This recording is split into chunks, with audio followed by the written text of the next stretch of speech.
Welcome to Beacon Bits. My name is Yves Boudreau, and I'm here with my co-host Serge Boudreau. And today we're going to be talking about AI in hiring. So Serge, there was a video that made the rounds last week on social media, 15-minute video of Reid Hoffman talking to his AI twin. I'm sure you've seen it. I have an opinion on it. I know you have an opinion on things. So why don't we dive in and you tell me what your thoughts were on that video as a whole? Yeah, pretty scary in some ways because it was so realistic, and it took me a second to try to figure out, is this the right or the left? Who's the real Reid Hoffman? And a little bit more context. Reid Hoffman was the founder of LinkedIn and is a well-known name in the tech industry. So not shocking that he did this video, but it scared me as a person that works in recruitment, because I sent you a video as well of one of the first interviewing tools that is completely AI. And this kind of reminded me of that. And then I'm trying to figure out what they mean by AI twin, because I'm thinking what they do is take the information that he's recorded on podcasts, posted on LinkedIn and videos over the years, and they create a twin of him. Is that how it works? Yeah, I think in this case, he wrote a book as well. So I imagine they fed it with essentially all the content that Reid Hoffman might have created over the years to try to get it to as close of his personality as possible, and to also try to answer the questions in a way that Reid Hoffman would likely answer those same questions if he was asked. So if you have a lot of content online, you might be able to do a twin with all the episodes you've recorded of the recruitment flex over the years. I don't have a lot of video though, so that's part of the problem. But I don't know if the world is ready for a twin of Serge Boudreau. Maybe Eve, that could be the case. But what's your thoughts here? Is it scary? Is it something that excites you? I mean, I love technology, and so I love parts of it, and parts of it scare me. I think that's probably the general feeling for everyone. I wouldn't even say it scares me personally, and it scares me for what it means for society Yeah. and what it means for people who aren't as tuned in as you and I and other people in technology. So what I thought was interesting about it was, first and foremost, it just shows how quickly it's progressing. To Yeah. go from ChatGPT being the kind of the first real generative AI tool that was released a little over a year ago to now having a full-fledged AI twin. What I didn't like about the video is just some of the political responses to their own questions. And one in particular, I just rolled my eyes a little bit, which was the answer to the fear of what does it mean for jobs? What does it mean for the future? And I honestly thought that Reid Hoffman pretty much gave a bullshit answer. To say some people are going to get it, some people are going to get it with difficulty, and some people are just not going to get it. And it's going to be up to AI to help those people figure it out. And I think he used the steam engine as well as an example of Europe being ahead of North America when they embraced the steam engines much sooner than we did in North America. I just don't think this is a steam engine thing. There's truly roles and jobs that will be impacted, and I don't think it's a one-to-one ratio as far as replacing those roles. But yeah, I thought that was a bit of a bullshit answer, to be honest. Interesting. Other than that, if you watch probably like a half an hour to an hour, I think you would forget that it's AI on one side. It was that impressive. I don't know if you also picked up the moment where he was talking and it almost looked like AI was bored, like looking away, and it was just tapping on the desk. So yeah, I think there's some real use cases for it, but I think there's also some really irresponsible ways of moving forward on it right now. That's what I'm worried about. I'm worried about someone seeing it not from the hiring or recruitment space and be like, oh, I'm going to build a tool that we can interview everyone with AI, forgetting there is a huge human element when it comes to getting hired, and to completely just move in the way of AI without any personalization throughout the process. I just don't think that's where we're going. I think overall AI is going to be leveraged in the hiring process, and we're going to talk a lot more about that.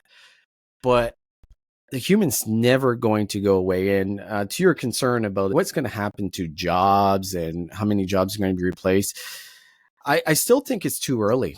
Like if we think about when ChatGPT came out in November, I think it was November 2022, I thought automatically like this is going to change the world in 3 months where everyone's going to lose their job. Maybe not that deep. Yeah. We have seen progress and we have seen some pretty cool things, but I still don't think we're a year to 2 years from it revamping our hiring process, how we leverage AI in everything we do. 10 years is not out of the equation. I know that seems like forever of it be completely different than what it is now. I might be wrong because I'm going based on past history of how we've used technology in hiring. And there's a lot of examples of things that have been leveraged in consumer marketing, but on the HR or talent acquisition side, we're 20 years after and we still haven't adopted it. On that note, Eve, how about we jump into AI and hiring and how we can leverage it and how it's being leveraged right now and best practice, and we can talk about the risk as well. So how about we jump into your thoughts of how can companies leverage AI in their current hiring process? First and foremost, it depends on the companies. It's going to sound like a broken record for me to say that there's not a one solution fits all in this industry. Just like AI will disrupt a lot of roles, I think some industries will be more impacted quickly than others.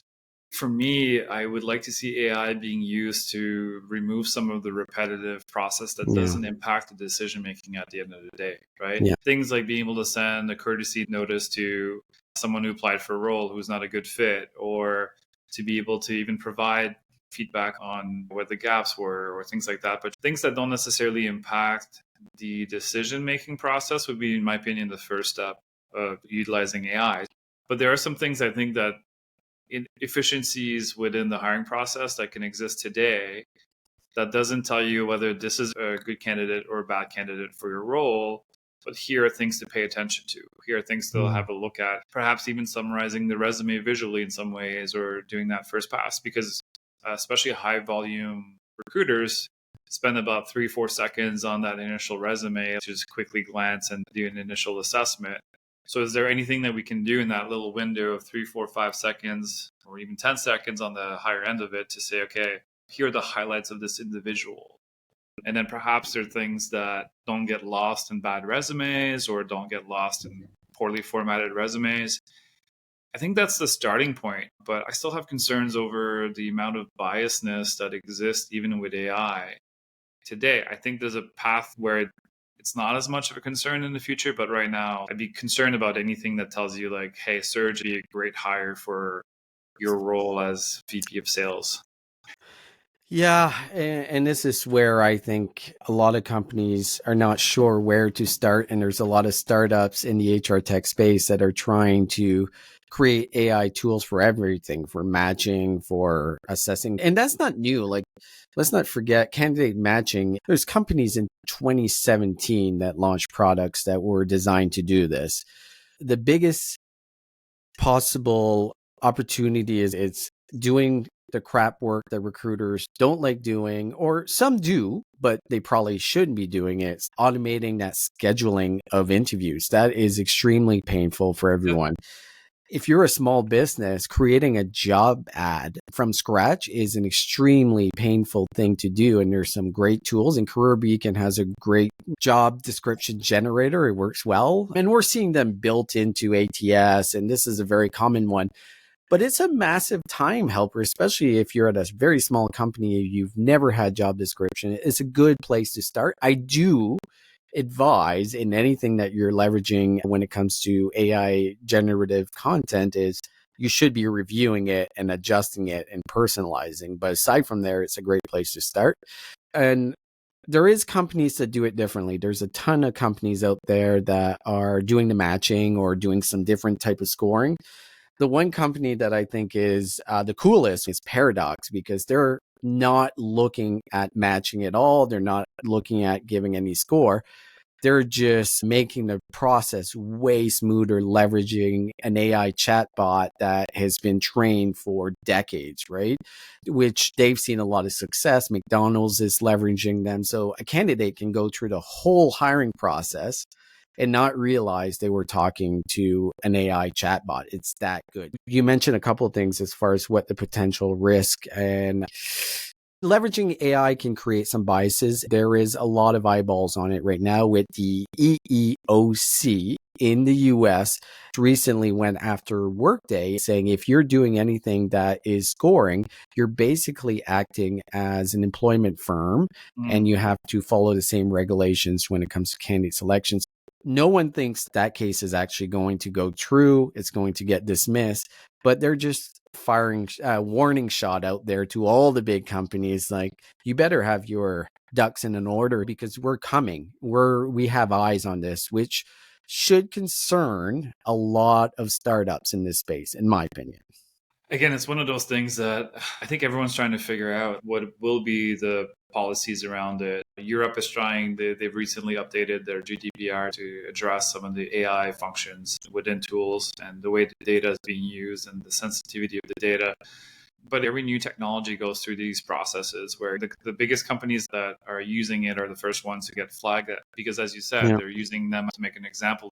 So that other companies maybe proceed a little bit more cautiously or with some responsibility to doing it with the best intent at the end of the day. But the same thing happened with blockchain, crypto, e-com at its peak. Until people really start to understand it more, figure out how is it going to be utilized in the day-to-day process. There's no doubt that it's going to be the path that most companies are going to use in the future. There's no putting it back in the box. AI will be leveraged in hiring, but how can it be done in a way that we make sure that it doesn't create biasness? Because at the end of the day, we're talking about people who are missing out on life-changing opportunities because an algorithm has decided that because their resume might not be the best format or their resume might be interpreted differently than the actual person because of the way that AI has been instructed to evaluate it.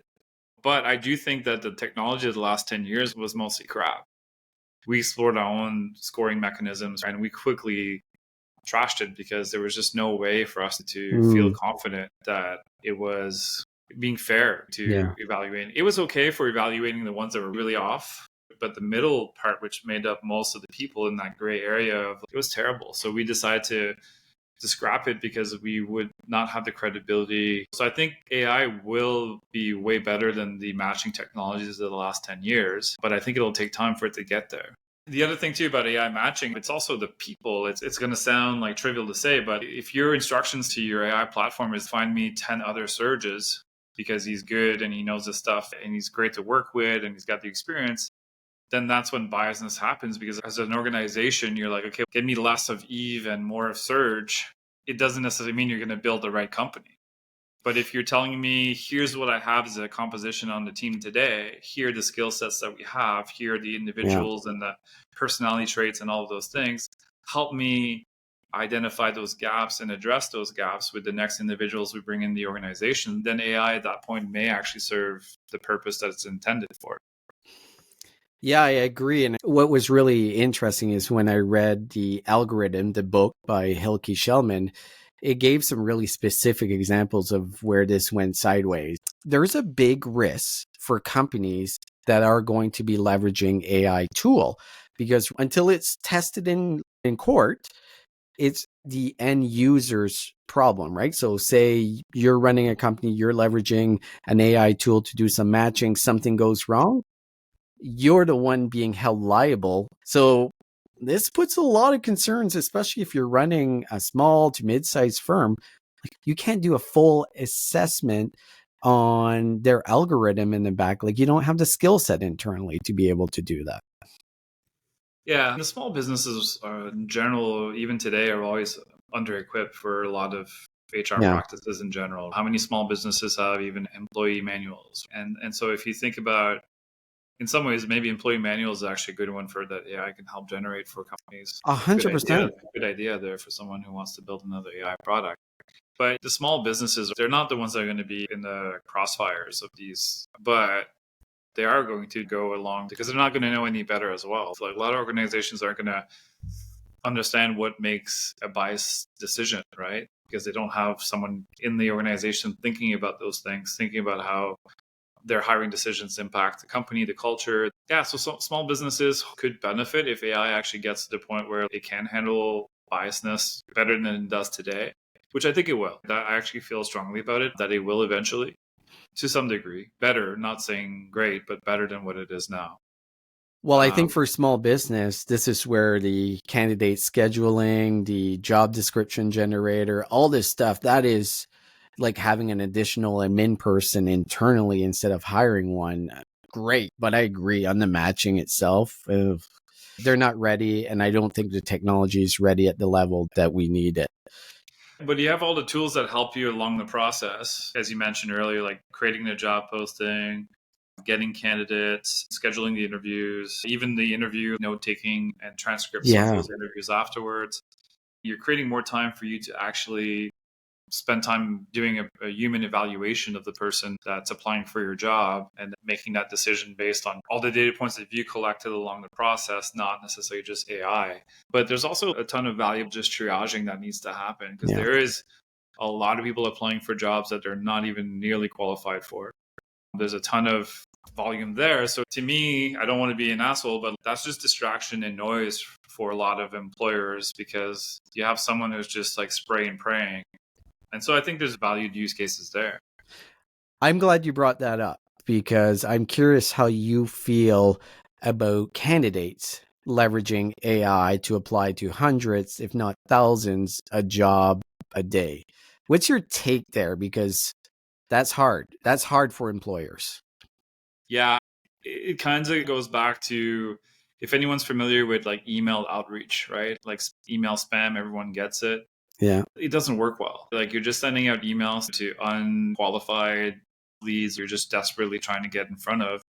It's the same process for applying for jobs. If you're just doing spray and pray and you're basically think that's going to work for you, if you send a note out to 1,000 companies hoping that one of them is going to pick up the phone or reply to your email, it's the same approach to me. Even email outreach has been scaled back in recent years to go back to personal outreach. Instead of sending 1,000 emails a day, like companies are now telling their sales development reps craft 20, 50, 100 really good personalized emails in a week, and the conversion on those has been a lot higher. I think it's the same for jobs. If you're not spending a little bit of time personalizing your application to show that you actually know who you're applying for and a sense of excitement for the job itself, there's no way that you're going to make it through the final cut. Yeah, this is where, in one end, I get it from candidates, because first of all, if you're having a hard time finding a job, you're going to use any tool that you can, right? If someone comes to you and be like, hey, we can apply for 1,000 jobs. But then I'm like, how is there even 1,000 jobs to apply for? Are you in New York City? You got to be in a major center, right? Or only applying for remote roles. But I agree, it's not doing them any favor. I think it's actually hurting them in the process. But I get why they're getting it. I still think 2024 is going to be the year that a robot interviews a robot, in that sense, without realizing it. So I guess we'll see. Yeah, it's quite possible. I could definitely see it happen. There is definitely, for certain types of roles, there is a level of desperation too right now that I totally sympathize with, empathize with. But I still feel at the end of the day, if you're willing to spend an hour to send out 1,000 resumes, and the ones who like post on social media who share their experiences, they're the exception in some ways. Like I know one posted that he had applied for, I think 100 jobs in one shot and then got 14 interviews. Yeah. And then everyone's going to get excited around that. But it's not going to necessarily translate to other types of roles. Like this person has a big social following. It's obviously someone who's had some experience in the industry before. It doesn't mean that someone just coming out of school or someone that sends out 1,000 application is going to get 14 interviews or even a single interview. Yeah, you're right. When there is really bad examples of what's happened and gone wrong with these providers for employers, if you're assessing these different AI tools and when you're looking at a talent acquisition solution, a couple of things that you should be checking is, show me under the hood. They have to show you what's under the hood. There is different companies out there or different associations that are actually verifying how their systems are set up, if the algorithm is creating any biases. I definitely recommend looking at all of those. But the biggest advice, don't get AI for the sake of AI. What are you trying to do? You're trying to solve a problem. And there's a good chance that problem can be solved with things like automation, which is not the same thing as AI, right? So don't go in with, I need AI. Go in with, what problem am I trying to solve? And then go from there. Any advice on your end when it comes to employers or job seekers? Yeah, I think first and foremost, don't try to solve everything at once. Yeah. A lot of them want like a solution that fixes all the problems. So figure out what is the number one bottleneck that's preventing you from doing more hiring or spending more time evaluating candidates. The other thing too is go in knowing that next 2, 3, 4, 5, maybe even 10 years, it's going to be an evolving solution. Whatever you think is solving your problem today may already Yeah. be outdated tomorrow. There's literally things coming out on the market like every few days right now. There's still going to be the ones like the Workdays, the Paradox that have established reputation and trust in their brands that companies are going to go to, especially larger organizations that are going to go to help solve those problems. So it's going to be still really difficult for smaller businesses to put their foot through the door with a solution that is just one part of the hiring funnel. If it doesn't solve it from A to Z, I think on the job seeker side, more concerning for me, it's like take a step back. I don't know what your thoughts are on the job seeker side, but quickly on my end, I just feel like the ones that are going to really stand out in the next wave of people applying are going to find a way to stand out and not be that robotic kind of like resume that looks and reads the same and has a very obvious AI copy. I'll give you a quick little story. We went to a job fair back in 2015 for alongside our previous company. And it was interesting because it was like AI in real life in some ways, because we had a little booth set up and obviously we could only talk to a certain amount of people at the same time. So then the students would just drop by and drop a resume on like the pile and just keep walking. And I thought right away, this is odd. Like, how the hell am I going to remember who that person was? Also, why would they not take a moment to talk to see if it's a good fit? And then one person was smart enough and came over and said, hey, I know you're really busy right now. You got a lot of people that are waiting to talk to you. So I'm going to put a smiley face on my resume so that when you go through them after, you'll remember me. And I did, and we hired that person. Right? Oh, Because to me, it just made me think that person evaluated the situation, understood that we were a little bit swamped with trying to talk to everyone that was there, but also didn't want to just drop their resume in a pile. What is that version of that in the future where you can stand out? Does that mean applying and then also sending a note to the person if you can find who's the hiring manager and just letting them know, hey, I just wanted to let you know I've applied for a job and I'm really excited about the opportunity of working for your company. I know that will annoy some people because they don't want to get bombarded by a bunch of emails, but you're so right. Especially where we are currently. A little bit of effort, you are going to stand above everyone else because no one is putting any effort in this actual process, right? Little things like we talk about cover letters and all that fun stuff. It's maybe the time that you start thinking about doing cover letters again because no one is, right? And I'll be honest, as a recruiter, I rarely read them, but now they're so rare that it's like maybe, and don't do a chat GPT cover letter, do a real personalized cover letter and even have links to say your portfolio. What I've seen done and is really worked well is folks that are doing their own little portfolio, not even as designers, creating this like landing page with the key things they have achieved with as much social and real proof as you can in this portfolio, you're going to stand out. And it's not that much effort. And to your point, reaching out to the recruiter, not a bad thing too. Don't expect a response, especially with how many reach out they do get. But just applying for 1,000 jobs, you're wasting your time. You're creating this noise of 1,000 applicants for one job, and recruiters are not going to go through all those resumes. And that's where we need to get more AI to give us better scoring. It's a bad cycle. yeah, applying for multiple jobs, even within one company, to me has always been a really bad Yeah. signal. Like, I could see maybe one or two jobs that are really closely related and you have the skill sets to do both. But we used to hear stories of candidates just applying for all jobs that are available at an Yeah. organization. And that's like literally the thing, it's the worst signal that you can send. But I think you're right. There is a lot of opportunities with AI for someone to stand out. And I think for Yeah. employers as well. If you got all these tools that can help you with the administrative part of your hiring, you can spend a bit more time focusing on your employer brand and how you can differentiate yourself from other companies that are hiring. So those are like the intangible kind of positives of AI. And I think if employers and job seekers leverage these tools efficiently, they can really benefit from it. But if this spray and pray on both sides, it's just never going to work.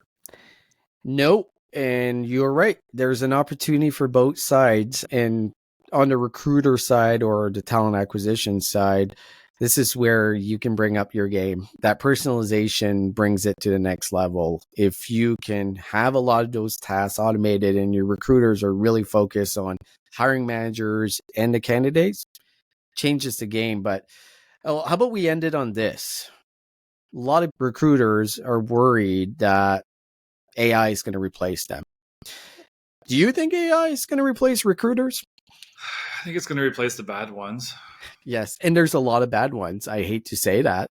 Yeah, you've been closer to that particular side of the industry that I have, but that's the truth though for almost any jobs impacted by AI, not just recruiters, but I think if you're a creative person, if you're a developer, if you're anyone who is already feeling the impact of AI today, like whether you're seeing more tools in your space or you're seeing the tools that you're working with embed more AI, if you're not leveraging them, then yeah, you are at risk. But if you're a recruiter who actually understands how to leverage AI, you're going to be a rock star.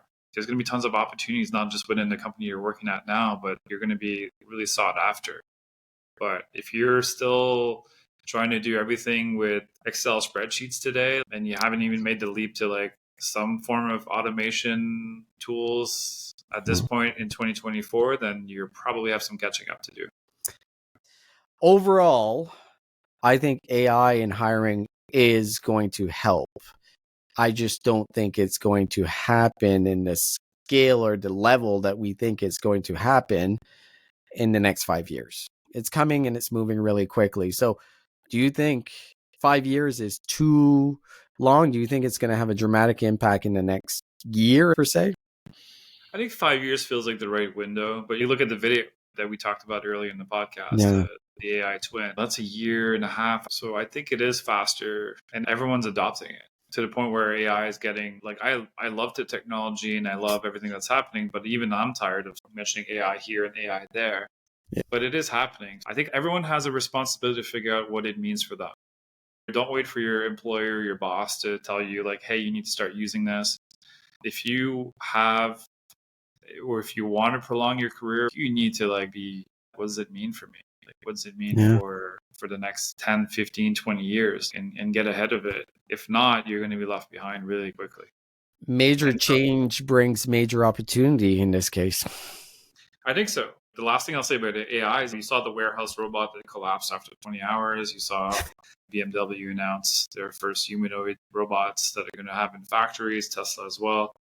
An interview that I thought was really interesting that Peter Thiel, who was also part of the original PayPal mafia with Reid Hoffman from Palantir, he was basically saying that any jobs that require mathematical skills are at risk. That in 3 to 4 years from now, AI will be able to solve any mathematical equation in the world. He was even suggesting that students should go into philosophy in university because what he's saying is that the real future of working with AI is going to be in your ability to debate AI because AI is going to make recommendations. And if you take AI at face value for everything that it tells you that you should be doing or the best solution to a certain problem, you don't have the ability to understand whether that is the right solution. Yeah. Or the ability to debate or to provide context, then that's where AI isn't going to be leveraged in a way that's good for humanity. But he's suggesting a lot of future university students go back into philosophy as an approach because that will be the in-demand roles in the future. I'm actually glad to hear that because I'm really bad at math. So, yeah, philosophy. Are you involved in sales? I know how to count up, but I don't know how to divide or minus, count right? down. No, I don't know how to count down, but no, I think you're right. I think you're 100% right. There's a lot of things where the core skill set that we thought our kids, if you're good at math, man, your life is going to be great. That might not be the case anymore. And we might see a resurgence of what we call the artists, people that are coming from that space. We'll talk about that more in the next episode when we do part 2. Yes, we want to talk about AI at work and how we leverage it. But on that note, another episode of Beacon Bits, and I do not have any reference to bacon and eggs or anything like that this week. So, Eve, this was fun. Thanks for doing this again. I'm really disappointed. Salute. Au revoir.